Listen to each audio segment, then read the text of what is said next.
So, for our discussion here as it relates to the aftermath of what went down for WrestleMania, as I said at the beginning of the episode, I'll say it here for the clip. In the live conversation before WrestleMania weekend, myself, Steve Dave, Joe Dove, Lex G got together for the live convo and we put together our ratings 0 to 10, our level of excitement for some of the upcoming matches for WrestleMania weekend. We had a fun time doing it. It's on the YouTube channel now. Check it out when you get a chance. But tonight will not be levels of excitement. It will be the level of reactions. We have seen Judgment. this, and we're going to see how the match measured up to our level of excitement. Was it below and disappointing, or would it raise our rating because it is super duper okie dokie awesome? We're going to have that conversation here and now. So we're going to begin with night one. I have my chart in front of me here. It's a little wordy, so I'm not going to share it on the screen, but I'll let you guys know what it says. And we're going to start off with the opening match of night one, which is a 6-man tag team match. The Vision, the WWE Tag Team Champions, Logan Paul, Austin Theory, teaming up with I Show Speed against the former tag team champions, Jimmy and Jay Uso and L.A. Knight. Yeah, they had the opening match, as previously mentioned, and I'm going to do this all night just to stick it in people's crawl. 7 minutes all together, bell to bell. Dave, what'd you feel about this opening match? Since you were this was peak obliteration right here. You were on the ride when this shit started. 7 minutes. Would you have increased the time for this one, or is this one right on the money? No. They did what they were supposed to do. They did exactly what they were supposed to do. Are we going over points right away? Where was I for this one, and where were you? Okay, so right here, I got it in front of me. So our level of excitement across the board. Across the board. AJ, me, I was at a 7 level of excitement. Dave, you were at 8. 8. Okay. Joe was also at 8, and Lex was a 9. So I was the lowest, but not by much. We all had high hopes for the creativity of this matchup and what they were going to perform. Now, before you give your reaction, Lex's level of excitement was at a 9, but after seeing the match, he's at a 7. Joe was at an 8, and then it became a 6. So went down a little bit. I, on the other hand, I was at a 7. Okay. And I'm actually going to go up to just about an 8. Okay. Because I found my enjoyment in this match through the one individual that you hyped the most. I Show Speed was by far one of the most entertaining parts of this entire match to me. He is, forget the athleticism for a minute, just the facials, just the willingness to tell. He actually was able to tell a story for me that was great. I'm trying to be a wrestler deal, and here's the suplex, and I'm doing moves, and I'm jacked in the gills. I'm gonna do all this cool stuff, and the viral moment of the night, in my opinion, the splash from the top rope all the way to the table. My man did a double birdie. He went. He did a double birdie in this splash. He did a froggy frog splash all the way down to the table. You made a point actually while we were watching it. And maybe we could expand on this, that you thought that it kind of looked like they were setting up Logan and Speed one-on-one at some point here. Going into Monday, they kind of leaned into it a little bit too. So, yeah, we was talking shit. I mean, I hope they do, because even if it's just for one match, a little bit, maybe it interferes on something coming up, maybe it costs them the match for talking shit, but don't do my man I Show Speed dirty with Logan going on there talking about pretty much he beat his ass and sent him home. Because I don't like that. That's mad disrespectful. Don't do that. So, but yeah, they definitely look like he They look like they kind of switched him to the other side a little bit. They celebrated him and stuff like that. So yeah, it looks like they were kind of setting up maybe another return or something like that. I'm sure, like I said, the number. Listen, you can tell when business is making sense. And to be honest with you, that's how I felt about Logan. He came in strong. Yeah. He started getting deals. He was the first logo on the mat when they started that shit. Yep. Obviously, business was happening, and they were like, "Oh shit, these kids are for real." I feel like that may have happened going into this with Speed, and they're willing to kind of like continue his appearance as time goes on with this, and maybe do a little feud, let him train a little bit more, give him the one-on-one match with Logan. That'd be sick. So yeah, I definitely see that they could be doing that, and I hope they are doing it. To be honest with you, After hearing what I heard about TKO's involvement, it kind of muddies things because you look at Logan Paul, you look at I Show Speed, and you go to yourself, man, Triple H really sees something in these guys. And now I have to ask the question: is it Triple H that sees something in this, or because of I Show Speed's popularity, Logan Paul's ability to promote it, and just what a wild card that name, the Paul name, really is? Is that Triple H, or is that TKO in their influence now? I think too. But I want to be careful with that because I know when things start to get ass or even good, I think Triple H is fucked no matter what. If things are going good, it wasn't his call. If things are going bad, it was either his call or he was being a bitch and he was told what to do, but it's still his fault, right? We're not going to give him grace and be like, oh, maybe so. No, they were like, this is Triple H doing this. So I think two things can be true in a manner. I'll use this as an example.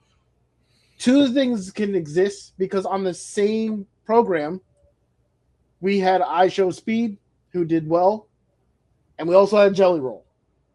So two things can exist at the same time. You know what I mean? Like, we're not getting Jelly Roll for his athleticism. Understand? Yeah. I'm sure he brings some type of eyeballs that they enjoy the diversity. So we're going to run it back with Jelly Roll, even if it's just a little bit. You know what I mean? So, again, I want to be careful with that going forward. I'm not saying just mean like if the people are listening, just grain of salt. Like, don't just assume things all the time because both can exist at the same time. I'm sure there are plenty of people who they would be considering that Triple H is like, we can't make this make sense. Like, they got to be able to do something. Yeah. And I think the Travis Scott may kind of prove my point. Yeah. So, that's a great example. Again, to me, the Travis Scott could be TKO's pulling the trigger on this. He's a big star. He goes in there, he's hurting people, and Triple H is like, dude, like, please, I get it. Like, we're going to hurt my wrestlers. Like, we don't need that. It's fine. Like, we like him. He's a fan. We understand. He had no swagger out there. He did not look good out there at all. He was hurting people. He was in the wrong spot. So, again, two things can exist at the same time. So, let's try to give a little bit of grace to Hunter. I wouldn't say he has no pull. I wouldn't say he has no pull. So, but anyway, to me though, so to finish this part up, because I know you're probably getting close, is I'm gonna stick with my 8. I was kind of hesitant to go down to a 7, but not in a negative way. But I'm gonna stay with the 8. With here, I think one of my favorite things that they did, and you pointed it out when he was here, they all protected the fuck out of him. He was in there the right amount of time with the right amount of support. He was not left hang to dry. They had a lot of swaps, a lot of positioning, a lot of pulling him, a lot of situations where they were moving him in certain directions as the play, like it's supposed to happen, but it helps him kind of be in the right place at the right time. He was definitely had bumpers down the lane, and they protected him all the way down to the end of the show, and I think they did that absolutely perfectly. Yeah, it looked like they were taking care of him. And, most, back in the day, you get a celebrity in the ring, you're pushing it. You're pushing it. You might not walk out of there, So the fact that they protect the business kind of a situation. Yeah, absolutely right. Any thoughts on the fact that it was the baby faces that won here at the beginning here? A lot of people complain, well, this is an opportunity for the Vision, but I don't know. In this particular, we were cutting up footage about LA Knight and his, for whatever reason, his inability to just kind of get over that hump. I felt like this was a decent win for LA Knight here. This was a big deal for him. It's a little bit of momentum. I don't have faith to build on it, but I don't understand why the heels needed the win. Like I don't understand why this is a topic of conversation whether a heel or a face won here. As long as you went in the right direction, which to me, leading into a Logan ISO speed thing is an option, and if they decide to go down that way, cool. But I didn't think one or the other side necessarily needed to win a face heel type of deal, as long as whatever they're going to get coming out of it, they can pursue. So I thought it was fine. I thought it was fine as well. That was the 6-man tag right there. Now, let's bring ourselves into the world of no rules. We're bringing ourselves to the unsanctioned match between Jacob Fatu and Drew McIntyre. Now, right off rip, my level of excitement was a 3. I had a low bar for this one. Your level of excitement, also a 3. Joe's level of excitement was a 5. And Lex's level of excitement was a 7. Now, Lex was a 7. Now that he has seen the match, he is a 3. Ooh. He did not like that match, I guess. That's interesting. Okay, fair enough. Joe was a 5, and he moved up slightly to a 6. Okay. Now, Dave, you were a 3. Mm-hmm. Where do you stand on the unsanctioned? I'm gonna have to match Joe's energy, man. I think I'm up. I don't know if I'm all the way at it. You know what? Yeah, I'm gonna go 6.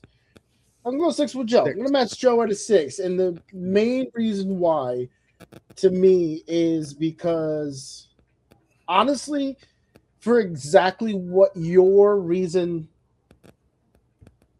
for not being excited by this match, and that we knew exactly what we were getting. We knew exactly what we were getting. Your point was Drew McIntyre wrestles Drew McIntyre matches, and they're not bad, but they're also not extravagant, and that you need that person to make it extravagant. If I remember exactly, that's what you said about McIntyre.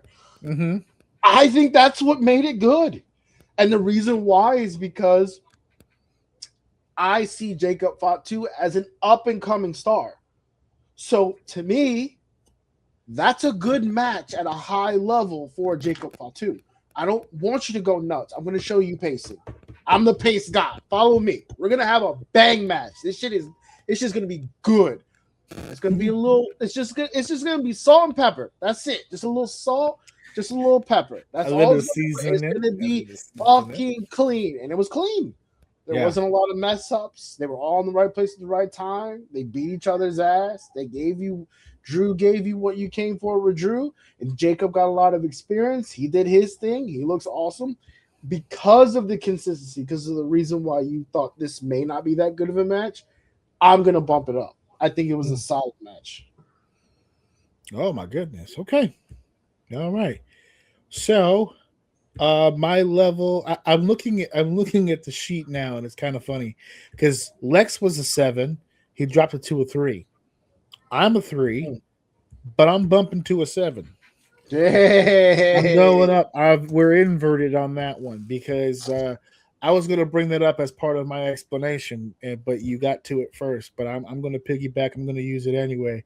I really, truly feel like sometimes Drew is in a situation where he kind of needs someone to rip it from him. You know, he needs a little tug back for Drew to really be effective. And you brought up a good point about the pacing of this match and the way that it was paced and the way that it was put together. I loved the way that this match was genuinely put together. More importantly, I love the finish. I love the fact that Jacob Fatu won this match. This makes back-to-back WrestleManias. Last year, he won the United States title, which is great, but I felt like this match was a bigger win for him. You know, no disrespect to LA Knight, but beating a Drew McIntyre at WrestleMania is no small feat.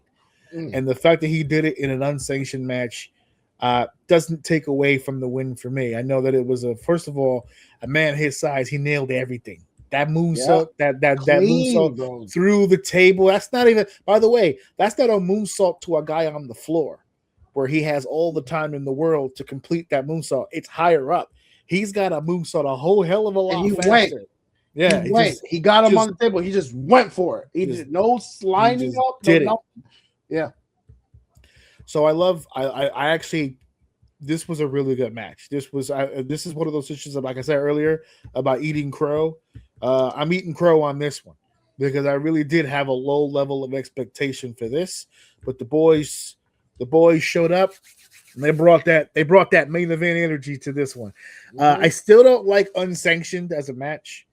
It still doesn't fucking make sense to me. This could have very well watched that match again. It was I forgot to do it at the beginning. 14 minutes. That match looked like it could have been no holds barred. It could have been a street fight. There's a million different things that could have been. It didn't need to be unsanctioned, especially since they didn't play into it. Be honest with you, I'm at a 7 because that was the only negative to this match that I thought. I think with the unsanctioned stipulation, in order to differentiate it from a no disqualification match, you got to play into it. You got to add something to the match to where something it has dangerous, something dangerous. The company would want to wipe their hands off. You know what I mean? Where you got to put the referee in a position where he's in a bad spot right now. Like he's got to make a call here, but it's unsanctioned. There's nothing I can do. My hands are tied. They did a lot of cool spots and they did a lot of dangerous shit, and they had a good match. Clean. But without that aspect, I can't go all the way with it. But I'm eating crow. It was way better match than I thought it was going to be, so I'm not going to throw any hate at all whatsoever. Speaking of hate, we're going to go to the Fatal 4-Way for the women's tag team titles. Now the match itself, 8 minutes, 33 seconds. It's the Fatal 4-Way, Irresistible Forces defending against the Ring Queens, Bayley and Lyra Valkyria, and the Bella Twins, or so we thought. So I was in your living room. I think match 1 was already in the ring when I got a message. I wasn't looking for it. It came to me. Yeah. A bubble popped on my phone, a notification. And it was like breaking news. Paige resigns with WWE. And I was like, Paige resigns with WWE. And earlier in the night, they had showed Nikki Bella in a boot. She had an issue with her ankle or foot. So I said, oh, man. Put 2 and 2 together real quick. Instantly for me, because why sign? Because they have a history now. They've made this a part of the deal where a lot of the people who are returning, they get to the building that they're going to return to and they sign their deals there. So it happened with Punk. It happened with AJ. It was like one of those 11th hour deals. So when I found out that she signed that day, I said, oh, she's in Vegas. She's got her gear. She's doing something. There's no battle royal. Nikki's got a boot on. I'm not a doy. This is what's going to happen. And sure enough, here comes the Bellas and the whole deal. And damn, was it good to hear that song again. And if I'm an AEW fan, at what point do you start putting this together? I'm not blaming the fans in any way, but this is just kind of how the business works. People say things to get over. This is the wrestling business. Because I'm catching a pattern here. Everybody who was in WWE who gets upset, or in Paige's case, because she wasn't cleared medically, they wouldn't let her wrestle anymore. They get frustrated. They leave WWE. They get picked up by AEW. They start off great.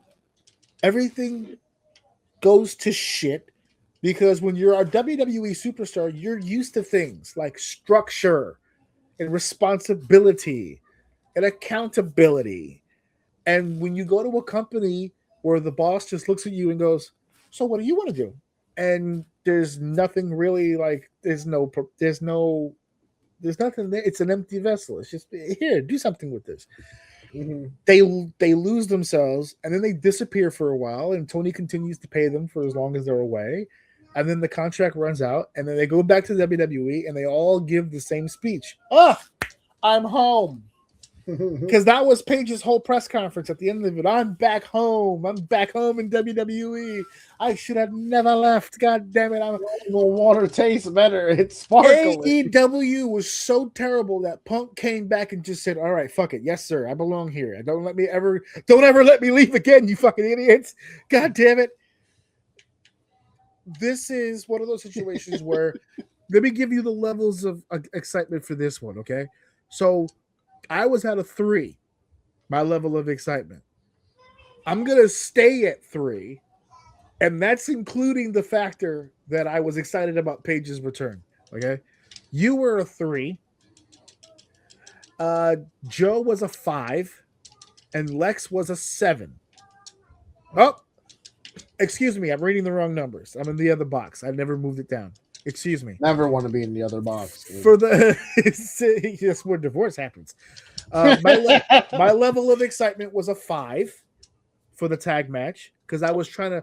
My reasoning was I just don't see Charlotte and Alexa allowing this match to go off the rails. They did nothing. Everyone just let it go off the rails. So exactly what you thought they were not going to exactly do. Like the one team that I thought would never. You had one job. One job. But I'm sticking to the 3. I'm going down from 5 to 3. You were at a you were at a 0. That was yours. So you want to go lower or higher? Negative? No, we're gonna keep it at 0. There's really not much for me to say here. The buildup was ass. I didn't need a month of pieces of this match wrestling one-on-one or some of the tag teams doing things different. Like I didn't need as much of this as I got, and then when we got here, only to put it on the Bellas with an asterisk. I was gonna say with an asterisk, this is not actually on the Bellas. It's only on one Bella. Fantastic for Paige. This is a good way to come back. She gets a belt put right back on her. You already know what type of time she's on. Which is running a callback. Which is they're running a program. She's in it. She's right up there. She's gonna do what she needs to do. I get to see her. I want to see her in an actual match. To be fair, I know this is what they tried to do with AJ Lee, and to be honest with you, although there were more people involved, less people involved with AJ Lee, the caliber of people in that match, it should have felt like this, but it didn't. I don't feel like AJ was protected, but we're not going to go down that rabbit hole. She was not protected that match. We already talked about it. There was so much involvement here. We didn't get to see too much of Paige, but also to her advantage, you told me she was in AEW. I didn't know that. So she's got some reps under her belt as well. So even if she had to go, she probably could. So I'm excited to see what all the hype is about Paige, because I know people love Paige. I've never seen her before. So this is going to be like an AJ Lee thing for me, where I'm kind of excited to see the person everyone's excited about. I have a little bit more confidence in this one just because she's been active. But yes, as far as that goes, like Paige having this opportunity, which I think is pretty dope. She's well loved, so I want to see her win. This did nothing for me. Absolutely nothing. I think it just made me more drunk because I wasn't worried about it. So I was just getting up before commercials to get one. So apparently I'm not drunk enough. Not even close to enough. So Joe was at a 3, and he stayed exactly where he was. He's a 3 still. Lex was with me at a 5. He went lower. He's a 2. Good. Smart man. The women's tag team matchup, 8 minutes, like we said before, 8 or 9 minutes if you round up. With the exception of Paige, not a lot going on there. The next matchup, actually, beautiful transition into what you were just talking about. The Intercontinental Championship match between AJ Lee and Becky Lynch. The tail of the tape, so to speak. My level of expectation. We were all in the middle. 5-5-5, and Joe was a 4. We were all kind of just saying to ourselves, "Okay, we're gonna let them cook, see what they can come up with, see if they could, come up with a little something, something." And where do you think they landed on this? How was this match in comparison to, say, like the Elimination Chamber match? You said I was at a 5. You were at a I, 5. I think I'm gonna. He's gonna. I'm thinking 7, but I'm gonna stick with. I'm gonna stick Oh, with 6. 6. I'm gonna stick with All right. 6, and here's why. Again, this is match 4. I'm about 8 beers in. So, all right.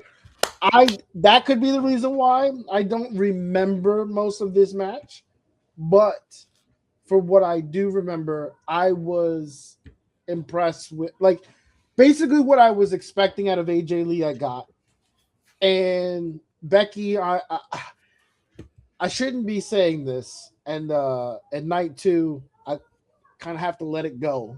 Something happened at night 2 that I have to let it go. All right, we're in a new era. You know what I mean? We got people are moving on to better things. You know what I mean? Okay. So, Yes. whatever.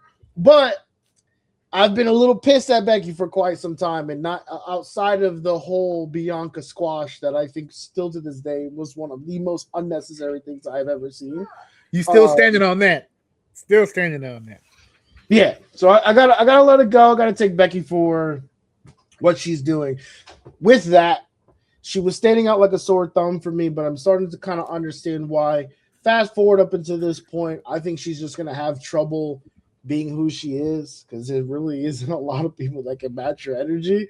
But this match went well. I think it deserves one more point. I am a little bit more impressed with AJ Lee. Still not a fan. I don't like how she works. I don't like her mic work. She's good at talking. I just don't like the way it sounds personally. But I think the match was a huge improvement from her first debut. So yeah, it was good. They did a good job. Lex's level of excitement was a 5. He brought it up to a 7. So he seemed to be right on page with you. Joe kept it in the middle. It was a 4. He only really moved it up to a 5. I was a 5. I'm gonna stay at 5. Okay. And okay. AJ's return has me terrified for Paige's return. Because I can understand that. What AJ has shown me is that sometimes nostalgia does funny things to the brain. In her given era, without a doubt, one of the best, if not the best, of that particular era. You can say the same for Paige. I said it in your house, and then they said it on the broadcast not too long after I said it, which is usually what happens. I usually have the good point first, and then they repeat it at some point. Yeah. And I had said that if you want to pinpoint the largest amount of success for the women's evolution, you point to the 4 horsewomen. But if you want to point to where it started with AJ and Paige. Paige on the NXT level and AJ on the main roster, who was doing big business. We had said here on the show that what made AJ so different from the rest of the divas in that division, despite being the Divas champion, she was so much different because of how they used her. She was used all over the place. She's a former GM. She was a manager. She was all over the fucking show all the time because of her ability to speak. You said that you like the way that she speaks. You just don't like the promos, whatever. At that time, there was nobody in that division who could do anything like that. It was just her. Now, Paige might not have been the greatest promo, but what made Paige different was her in-ring. Her abilities in the ring, the moves that she came up with, her innovation, the change of speed and tempo, the quote unquote, the compliment that the old heads, the old generation used to give. She works like a guy. She doesn't move like a girl in the ring. She's smooth and transitions like a dude. I thought it was a hilarious stat that Paige debuted, became champion like a shit ton of times, disappeared off the face of the earth, went on a whole life fucking journey, went to a whole other company. For this is all happening at years pace. She didn't just go to AEW for like a few months. She was there for like 2 years. She lived this whole life, returned to WWE at the age of 33, which means if she stays healthy, she's got years left under her belt. Some time. Yeah, she's so young. She's got time. So I get nervous. I see AJ Lee's progression. I look at Paige's current situation. And I go, oh no. I hope that, like you said, AJ started to look better with more reps. But to be fair, she doesn't look it, but she's older than Paige. So that transition should have taken longer. Paige looked great in the 4-way. Rampage. She's hitting all the moves. She's making all the fucking decisions. She looks sharp. We'll see what happens when she's in the ring working a program one-on-one. Like you said, she had the AEW run, so she does have some reps under her belt. She's not coming in cold, but let's see. It's the AJ test all over again. Let's see if she could do it with these women, because these women are different, right?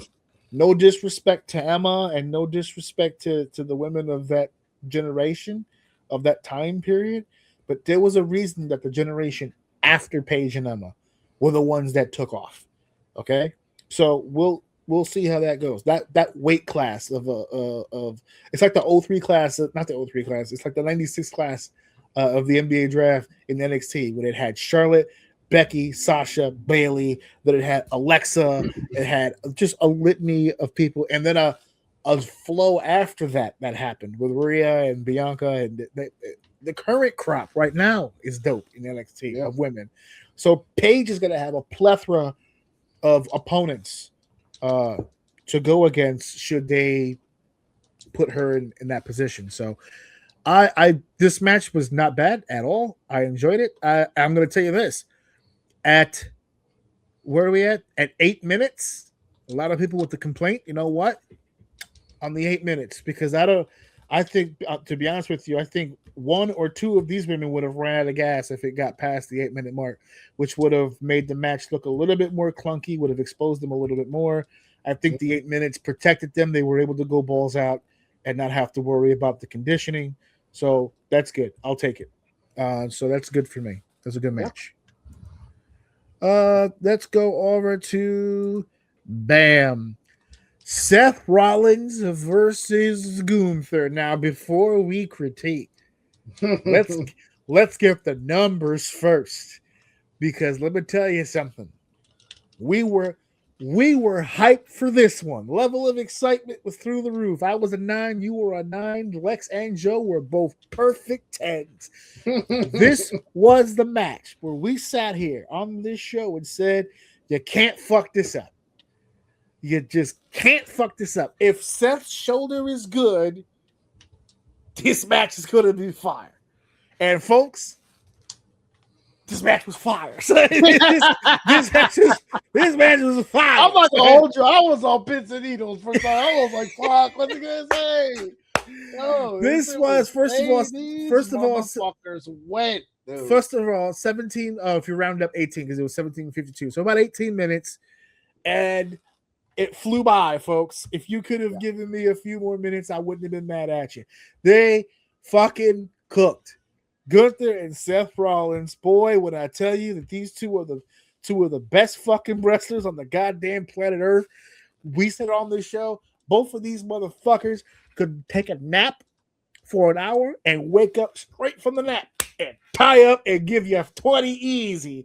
And I'm sure they didn't nap before the show, but these guys look good. Seth and Gunther fucking killed it. They fucking went nuts. Night one, this to me, for everybody who had because a lot of people liked night 2 more than they liked night 1. That's funny.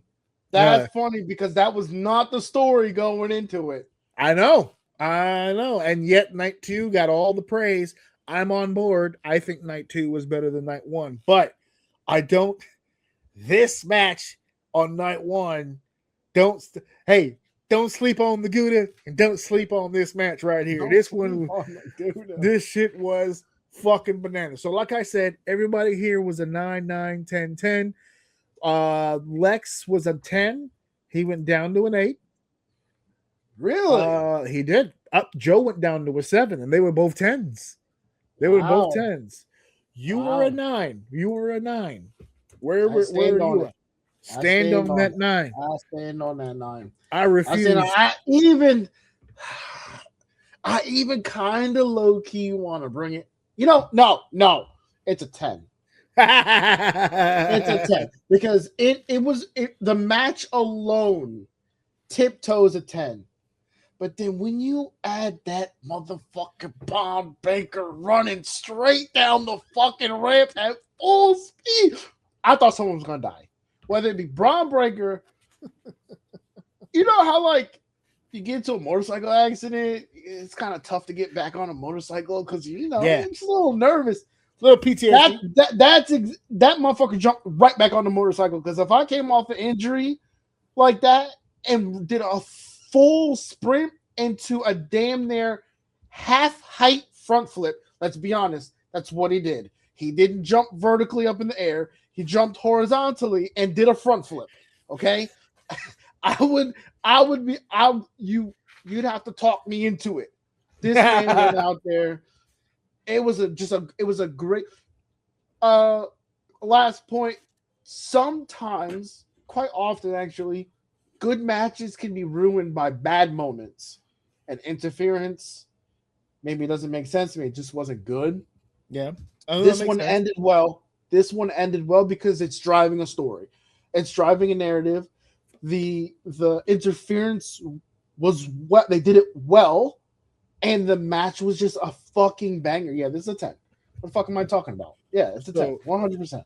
So Joe, I know you're listening to the show because you listen to the show. You've told me you listen to the show. I don't know where the 7 came from. I'd love to hear from you, buddy. Yeah. But this is a 10. Next time he's on, mark this, star this shit. Because the next time he's on the show, before we go live, he's got to explain that. Regardless of what the subject matter is, you've got to tell me what happened here. Let me see if he wrote anything in the. Nah, he just gave me his number for that one.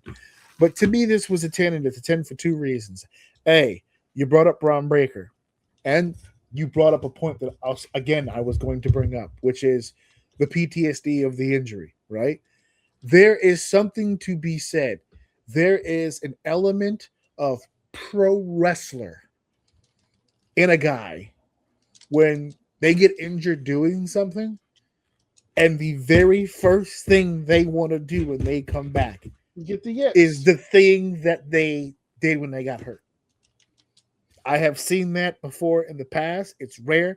I have had more guys come to me and say, "Hey, man, I just came off this injury with the blah blah blah. Let's stay away from that for now." That's common. I don't want to do that spot, right? That's common, and it's nothing wrong with it. If you're not 100% safe with it, don't fucking do it. But I have had guys who got power bombed or whatever the move was, and something happened. When you're in the ring, shit happens. They get the injury, they're gone, and they get back in the locker room. They're souped up, ready to go. What do you want to do? Power bomb, last ride. I want a last ride. I want to go higher. I want it from the top rope to the floor, my guy. Exposure therapy, baby. I want you to hold me up there. As a wrestler, when you see a fellow wrestler come back from injury and beat his motherfucking chest, I'm not just going to run down the Raw ramp. I'm running down 75 yards of stage, and I'm going to saw this man in half. Speed.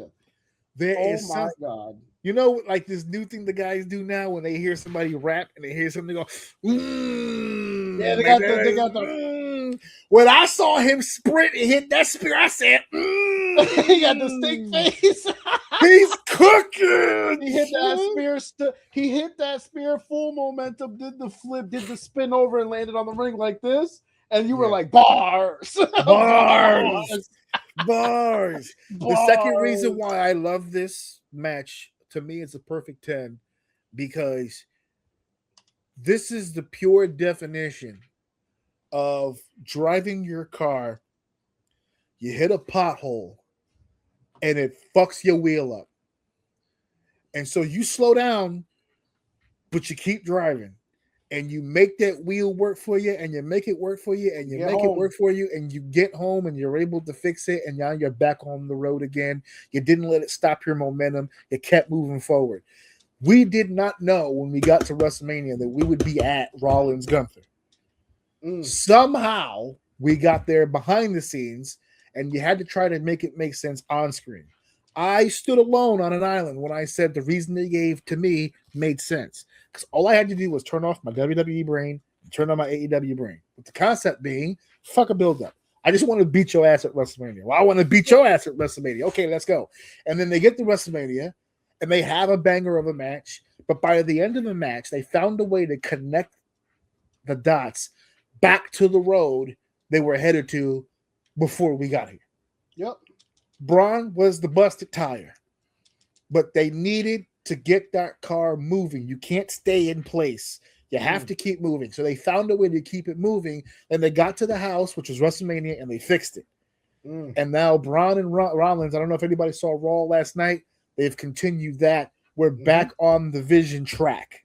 Yep. And we were able to do that. We were able to do that because while still protecting Gunther because he won the match. If anything, you kind of bigged him up. He caught a W. He caught a W at WrestleMania through heel means, more heat, right? It's not like he called Braun Breaker to be a part of that, but he'll take the win. No, if anything, knowing him, the victory of that match didn't include, like the way he's going to talk about it, had nothing to do with Braun Breaker. Like Braun Breaker wasn't even there. Like I beat his ass. Braun hit him, but he didn't pin him. I didn't even. I don't know what you guys are talking about. We had a one-on-one match, and I won clean.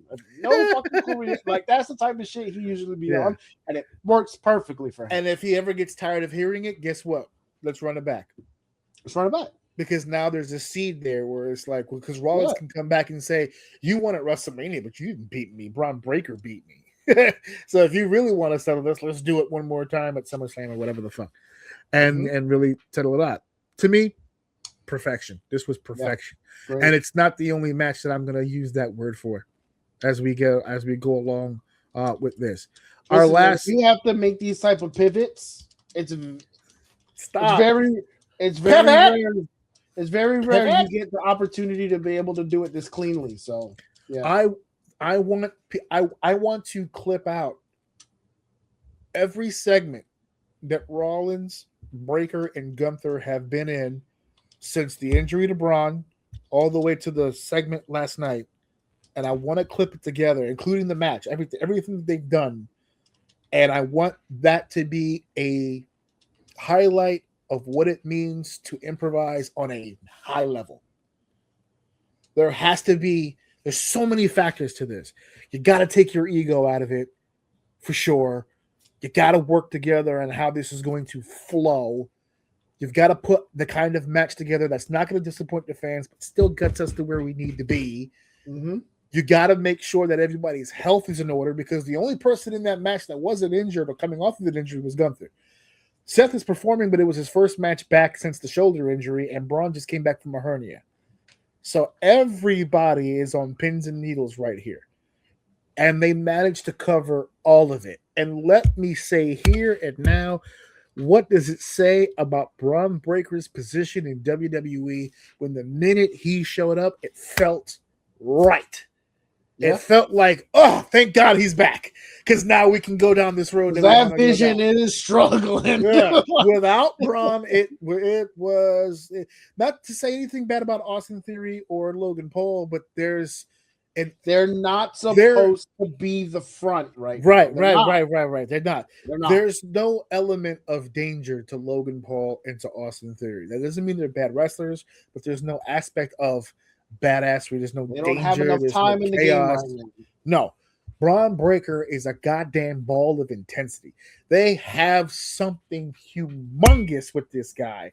And I don't like the fact that he's getting this injured this early.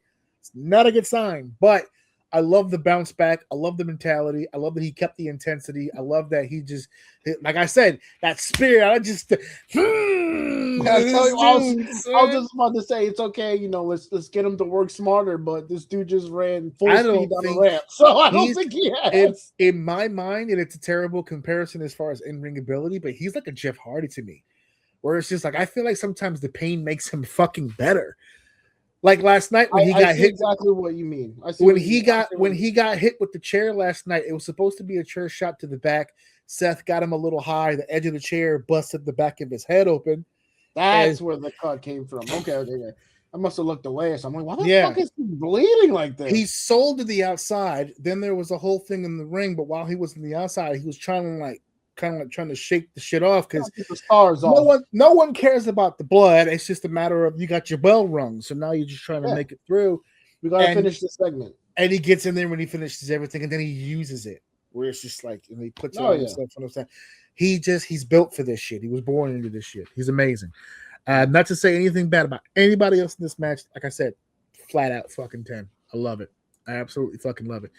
And that takes us, boys and girls, to the next matchup, which is going to be the one that everybody talked about.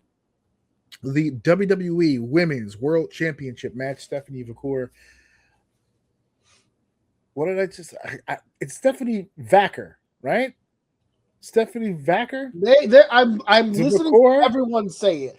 I feel like everyone in the business has taken a class on how to say... I think it's Vaquer. Vaquer.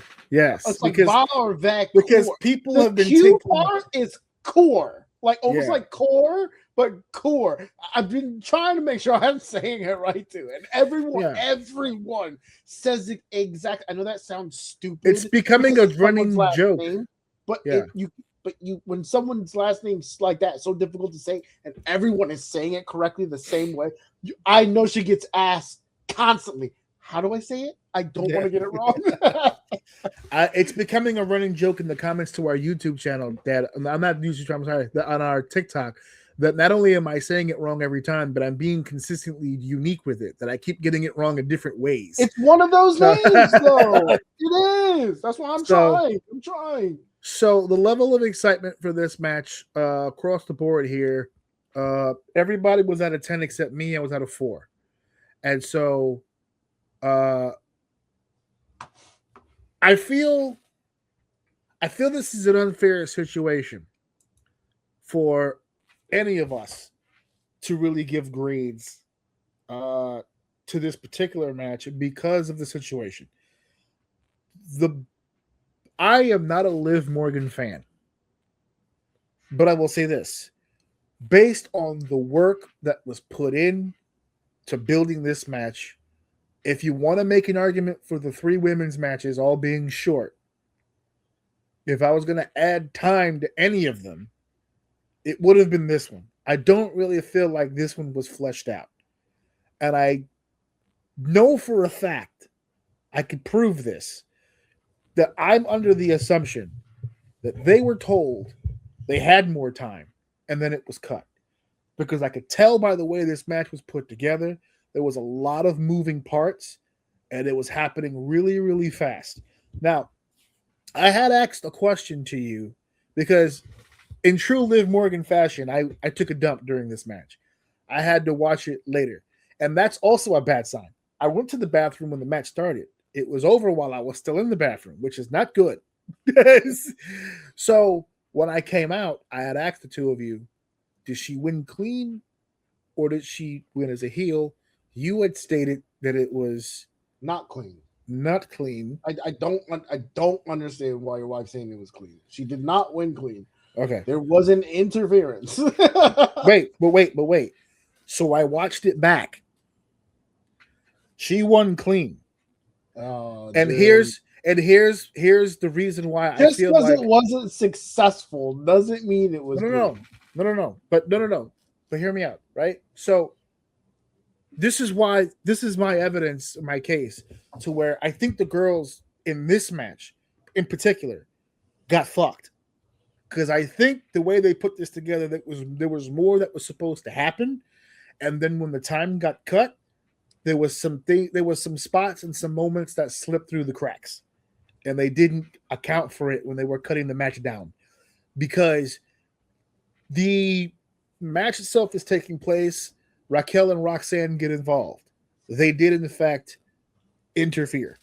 They took their turns, whatever. Raquel did something and then it interfered. She took a shot, but then she got Raquel back.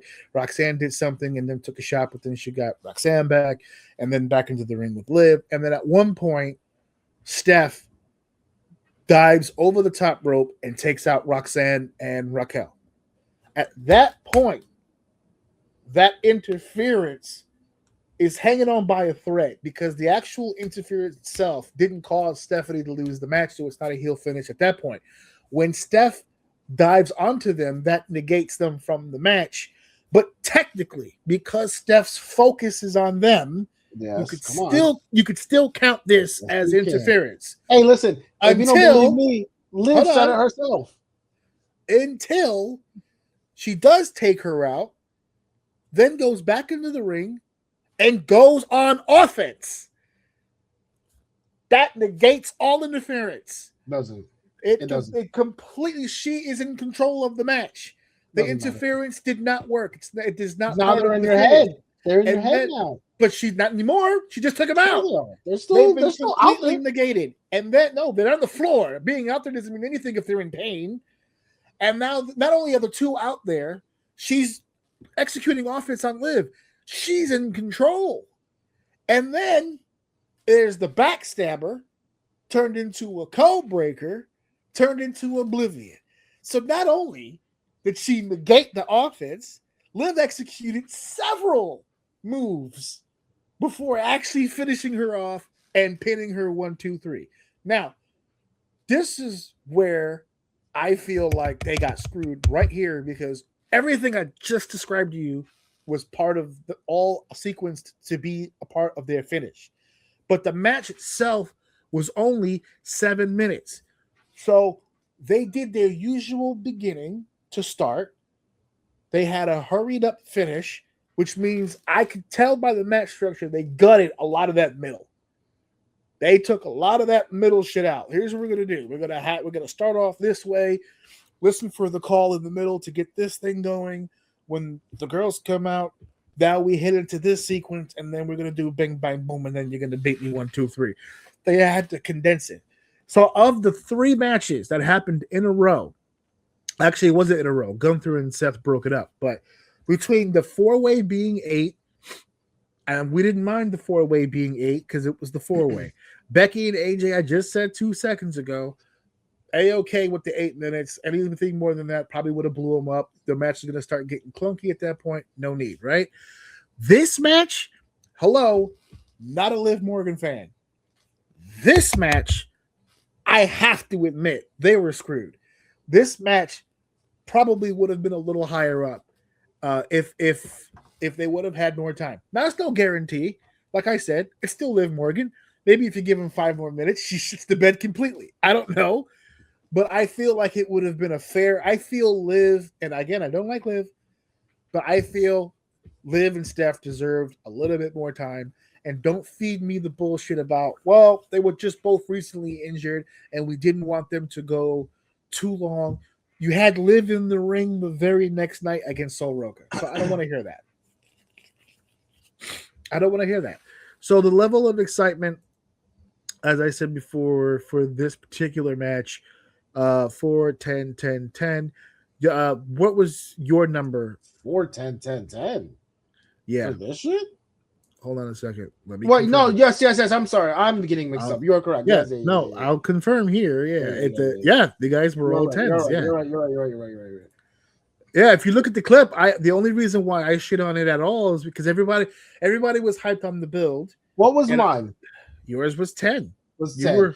And I stand on that in that moment. But the thing that was really dragging me down after talking to you guys is I knew there was no way Stephanie was winning. And that's what killed me, because my excitement was 10 to see her go through this program and come out of it. Right. And instead, they stripped it from her, put it on Morgan with some stupid ass new theme that's going to be shoved down my fucking throat right now that I cannot stand to hear. And she's in the ring working. She is no Rhea Ripley. And I feel like they're trying to make her that person right now. Yeah. And I don't like it.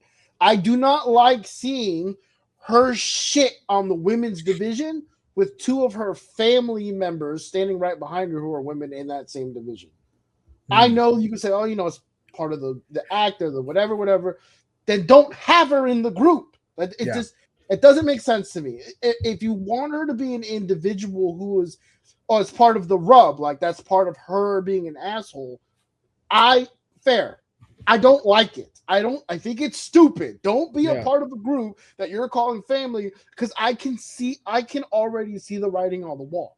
Eventually, at some point, and it'll probably, if there is, once there inevitably is a split, they're going to use that as the driving force of, you never respected me or some bullshit. I don't like it. It's stupid.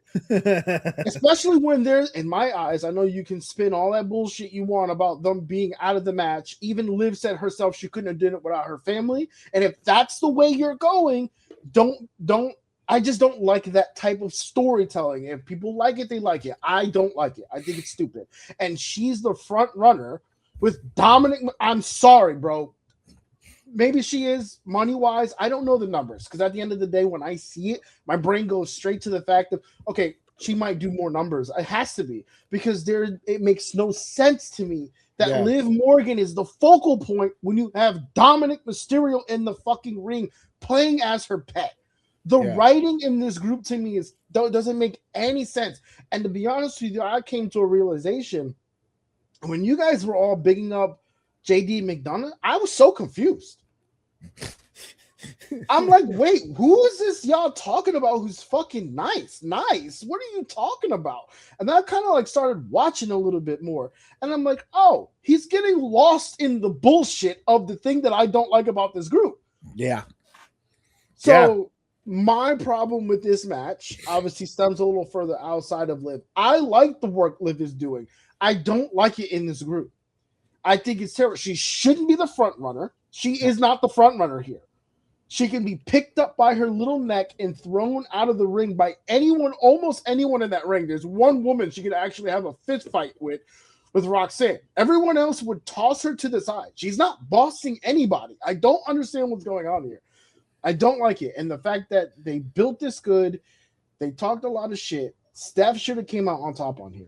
She could have. She should have. It would have been great for her. But instead, they went an old route that they do. And instead of taking all that build up and piling it onto Steph, who could use it and Liv wouldn't have lost out on that loss, they decided to stack it on Liv for some reason. And now let's see what they do with Stephanie. Well, you were at a 10. I'm assuming based on everything you just said, you're lowering that number. I'm about an 8. I just don't like that Liv won. All just because Liv won. I really just don't like that they made that decision. Lex was a 10, and he brought it down to an 8 as well. So you guys are matching scores. Joe was a 10. He brought it to a fucking 1. And the exact thing that he texted me, because he just gave me numbers, but for this one, he wrote 1 because of that whack-ass song and shit entrance. She's lucky I didn't give it a 0. Yes, that's what she wrote. So bad. It's so okay. Bad, I put a 4. I'm gonna stay 4. Only for the thing is because I still do believe that they got fucked out of their time, but that's as far as my sympathy goes because I don't know what they would have done with the time. I don't know if 5 more minutes would have hurt or helped based on who was in the ring. So I can't go by that. The entrance, say what you want. It's not for me, obviously. Duh. That's not going to be my kind of song or fucking entrance or any of that shit. I don't know who got it in their head to tell her that she's hot. I don't get it, but it is what it is. I'm going to stay with the 4, and I'll end this segment by saying this. When she was in the Riot Squad and she was one of 3 women, she was very easily the worst wrestler of the 3, but she kind of got the personality. Now she's in the Judgment Day, And here we are again. She's the worst wrestler of the three, but you kind of get the character. That's Liv. That's Liv fucking Morgan. It just is what it is. There's a lot of people that like her. There's a lot of people that hate her. Dominic Mysterio. That's the problem. That argument doesn't fit here. How do you feel about the argument that Dom is where he is right now, almost in spite of the Liv thing? Like the Liv thing probably would have hurting him being around it. No, that he's magically still finding a way to either maintain or elevate, despite the fact, because when he goes to AAA, Liv doesn't go with him. Yeah, you're saying that it's hindering him. I guess, of course, it's hindering him. But what I'm saying is doesn't it almost kind of give you? Doesn't it kind of make you almost give him more credit for still being successful despite that? Like the fact that he's able to do the ding dong pet thing and still go to Mexico and be the most fucking over individual on planet Earth. It's like such a weird dynamic. They need to break this group up. It's gone on way too long. I thought getting Finn out would have been that. That's where I thought this was headed because Finn. We'll get to this with the. Actually, no, we will. I'll save this for when we get to the Finn Balor Dominic Mysterio match because the whole idea of turning him back into the original Finn, I like it, but I don't like where it's going. So we'll get to that in a little bit. I agree. Yeah. And so that takes us to the main event of night one, and we're talking about the undisputed WWE Championship match between Cody Rhodes and Randy Orton. And I'm glad that Cody was able to keep an eye out on Randy Orton and keep his wits about him. We just found out today that there will be no permanent damage to the eye. He's not going to lose his right eye or left eye, whichever one it is. He's going to heal, but he is looking rough. I don't recall anybody ever getting that shit sunk in like that from a punt kick from Randy Orton, man. He was looking like a sloth. Did you see his eye just kind of starting to melt away? All stages of it, yeah. Jesus. And on Monday, he had like the big purple. It opened. Shit. It opened. Yeah, it did. Thank goodness for that. But as a match, okay, I'm going to invoke the Drew McIntyre rule here. And Cody's kind of in that same space, which is probably why I don't like Cody versus McIntyre. Deliberate, matches. though. It's deliberate. He is trying to be Cena so hard. Yeah. He is trying to Cena so hard. I've never seen someone work so hard at doing so little. And Randy is kind of in that same vein, but Randy has a charisma about him that's so much different from Cody. It doesn't feel forced from Randy. With Cody, there's always been an element of like manufactured with Cody, where it's just like I'm supposed to cheer him because they kind of want me to cheer for him, as opposed to like I just love Randy Orton. I just love this fucking guy. He can do no wrong in my eyes. And this match is exactly everything copy and paste that we said earlier about a Drew McIntyre match. This is what it's gonna be. This is a good Drew McIntyre versus Drew McIntyre matches. Cody Rhodes wrestles Cody Rhodes matches. That's just what it is. He's going for the emotion. He's trying to elicit responses. He's not going to go out there and do a million things in the ring. It's all going to be paced. It's all going to be comfortable. Like Randy says, he likes to bat 1,000.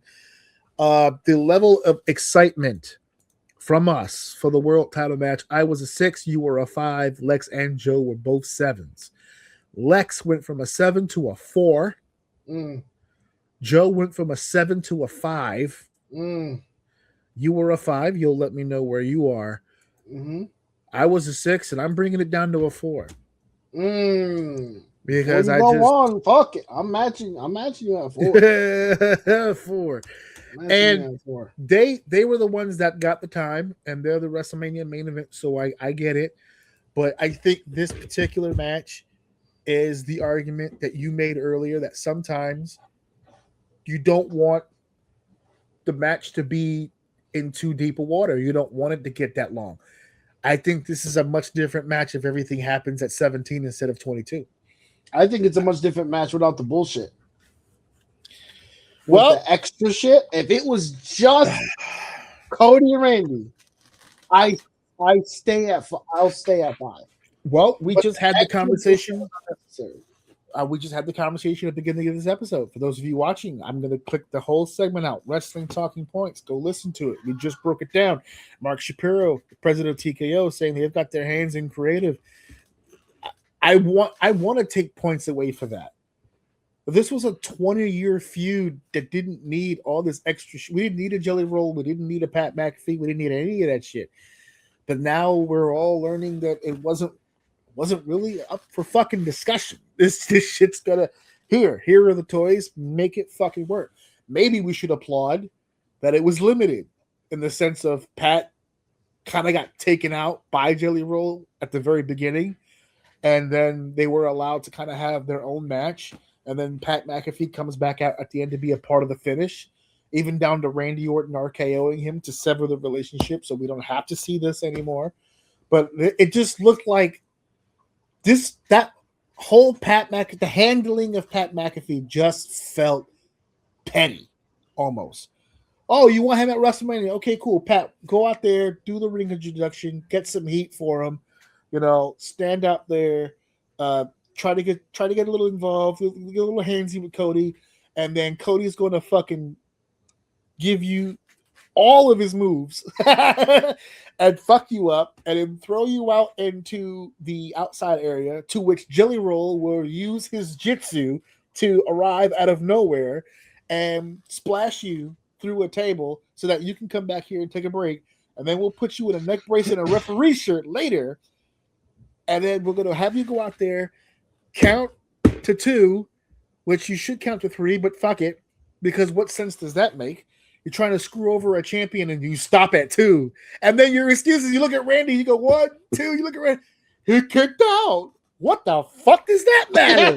No, that shit cracked me. You pointed that out. I wanted to disagree with you so hard. That shit made no fucking sense at all. It's like intending to go out into the street to rob somebody, and the minute you put your hands on their pockets or their pants, and they go, "Hey, what are you doing? Stop!" You just stop. You go, "Well, I was gonna rob him, but he said not to, so I don't know what to do now. I guess I'm just gonna leave." So he caught an RKO for his stupidity, and now he's out. And now Pat McAfee is tweeting that he's retired from pro wrestling. He's done. Here's a side of this Pat McAfee thing that I don't think people really considered. Maybe Pat McAfee didn't want to do this. Maybe this was just 2 things can exist at the same time. Like we're all killing Pat because this is all stuff that we didn't really want to see and we didn't really want. Maybe the reason why he's disappearing from wrestling at this point is because they were asking him to do shit that he didn't want to do. You think he wanted to go out there and cut a fucking promo about how shitty the business is, or he didn't go out there and just freestyle a fucking promo. At the very least, there was some talking points that they gave him. They wanted him to go out there and try to get heat. That was their version of heat. So, I mean, there's a lot of moving parts here, but as far as the matches go, I'm not going to say it was as bad as last year when he had Cena at last year's WrestleMania, and they purposely went out of their way to make that a bad match. I have no idea how it was that terrible of a fucking main event, especially for his last main event ever at WrestleMania. For that to be as bad of a match as humanly possible is crazy.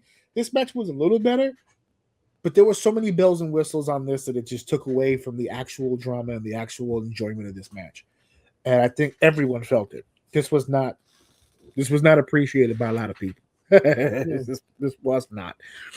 So we have the level. Let me see here. I think I already did it, right? Yeah, you pretty much stayed in the middle, 5-4. But anything else about this match that really stood out to you? It's a Cody match, man. It's a Cody match. I don't know. I stand on the fact that Drew and Randy would have been better, but. You know what? I don't know now. Because like I just said 2 seconds ago, Cody and Drew are kind of comparable to me. I don't know. I'll make your argument. Randy will pull that out of you. Randy will pull it out of you. I think Drew would have had a more physical match. Drew would have been more physical. That would have been better for me. It would have felt that. It would have felt more like a fight with Drew than it does with Cody. I'll give you that. Yeah. It is what it is. All right. That concludes night 1 We didn't spend a whole lot of time on that main event for a goddamn reason. No, So that concludes night one